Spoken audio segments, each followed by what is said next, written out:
Hi my loyal subscribers, family and framily. It's me the Rottweiler guy. I hope you are ready for some great information about Rottweilers. Before we get started today, I just want to vent for a few moments. I'll try to keep this short. So this is laughable, but I get lots of questions on the phone from people who have purchased Rotties from elsewhere. And sometimes just random folks arguing with others on the authenticity and pedigree of their pup. Pups that are not executive kennels pups. So, let me just put this out there in the universe. If you bought your pup elsewhere, I cannot help you authenticate or verify your pup. Please call the seller or breeder and ask all your questions. I cannot substantiate, legitimate, or authenticate what he or she has said or what you bought. Please do not put me in the middle of your heated discussions and debates. Okay? Remember, I am a breeder first, and I am not in the business of bad-mouthing any of my fellow breeders. I'm sorry, I just can't do that. I am here to present you with valuable information only, based on my experiences as a breeder for what is now over 26 years. Now, let's get started. There seems to be a huge debate on Serbian, Croatian, Russian, Italian, and German Rottweilers and what is authentic. Let me start by saying, Rottweilers are of Roman descent, not German from the beginning. I have mentioned this multiple times here. Let me explain again. The Holy Roman Empire from 800 through 1806 ruled over Europe almost in its entirety, with the exception of a few small countries, for over 1,000 years. The powerful Roman Empire sought to rule the world, and they almost did. Now think about that. Understand what I am saying here.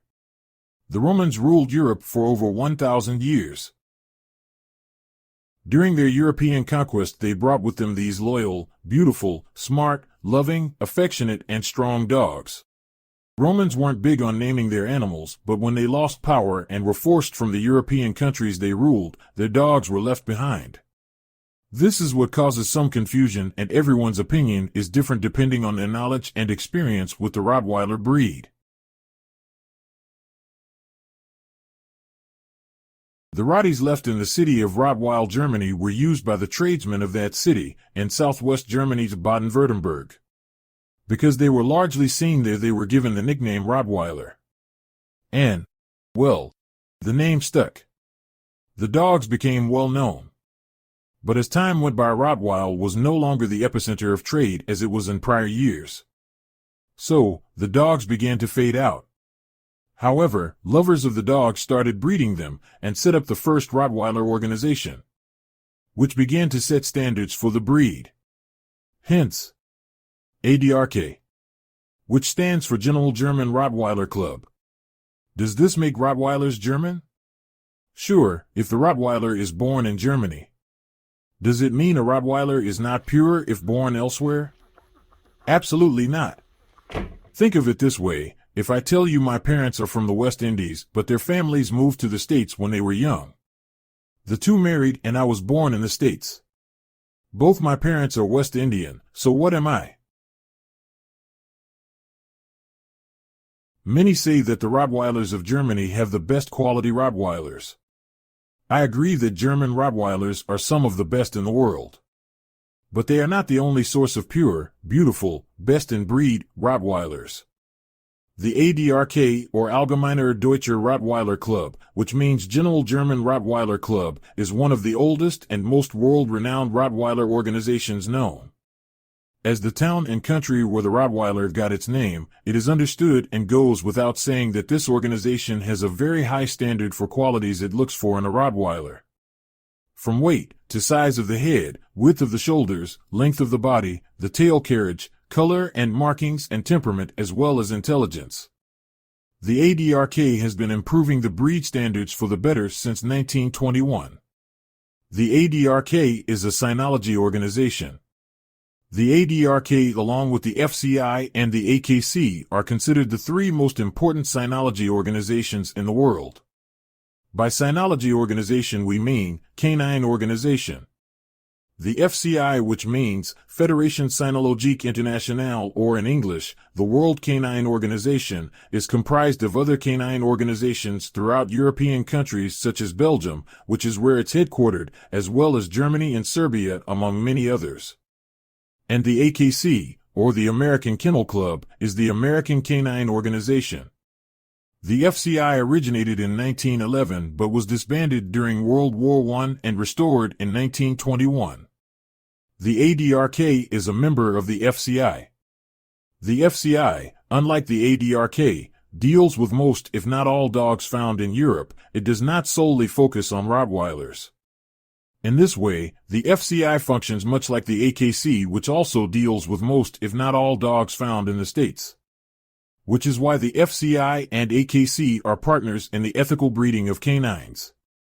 I said that, for this reason. The ADRK and the FCI subscribe to the exact same standards in terms of a quality Rottweiler. The Serbian, Croatian, and German cynology organizations all belong to the FCI. The AKC is a partner of the FCI, although the AKC has slightly different guidelines for the Rottweiler. The only distinct difference between the American Rottweiler standard than that of Europe and thus Germany is the matter of a dock tail and the smaller and slimmer size. American Rottweilers were originally raised and groomed more for hunting, but also herding, as well as carting, just as they were in Rottweil. Therefore, although docking the tail is unacceptable in Europe since 1998 and now seen as inhumane, this practice is still acceptable in the U.S. Times are changing in the States, however. More and more Americans are choosing to keep their pups' tails as the danger to the working dog's tails has diminished since their farm market days of cart pulling and hauling. So let me spell this out.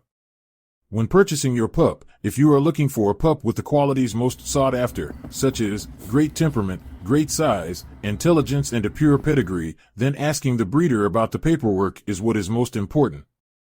This is what will tell you if the pup's parents meet the standard for a Rottweiler. When purchasing a dog from overseas, the breeder should have reviewed the parentage pedigree upon purchase and received a copy. Although it is written in a foreign language, FCI and ADRK are still the acronyms used and are very recognizable. But it is also important to know which countries' kennel clubs are members of the FCI and are thus required to meet this standard. I strongly urge you to do your due diligence when purchasing your pup, especially if you want one that is well suited for your family. This is also great advice for breeders. When looking for a Rottweiler, if you want one that meets the German standard for a Rottweiler, you must know which kennel clubs are members of the FCI. Remember, the FCI and the ADRK have the identical requirements for the Rottweiler. Both organizations were established around the same time in 1921. Now, understand, there are poor breeders everywhere. This is one of the reasons the U.S. had a poor reputation for so long. Breeders were mixing breeds and selling the pups as purebreds. That has changed to a large degree as American breeders are seeing the benefits and the strong differences in temperament and intellect of a purer breed. There are still bad breeders everywhere. I know many who were in the midst of purchasing a purebred European Rottie, and upon arrival they realized the kennel owner was the American equivalent to a backyard breeder. The kennel was disorganized, filthy, and they had no documentation. Backyard breeder has nothing to do with kennel location. What it does have to do with is the breeding practices, their organization, and the condition of the kennels. If a breeder does not take you to their kennels, and it isn't raining, and they aren't sick, then you may want to question their credibility. We do not recommend you purchase any puppy without speaking to the breeder. Ask many questions, ask about their policies, and truly listen. Many breeders have different opinions about almost everything, but the bottom line is this: what does the documentation say? Is the pup verifiably first, second, or third generation purebred? Are they a well-bred purebred? Meaning the dogs are socialized, well-groomed, have great temperament, and are in overall good health. You should ask the kennel if they offer a health check warranty and ask other questions to get a good feel for how knowledgeable a breeder is. Get the picture? Due diligence on your part is essential. I hope I have provided you guys with essential facts and information concerning a Rottweiler. This is the Rottweiler guy. If you have questions or a topic you'd like me to discuss here, just reach out at 252rottweilerguy@gmail.com or pups@executivekennels.com. I will respond to you as quickly as I can and let you know when your video or tutorial about the subject will appear here. Have a great day and meet me back here next week for a new discussion on the Rottweiler. Thanks for listening. Rottweiler guy, signing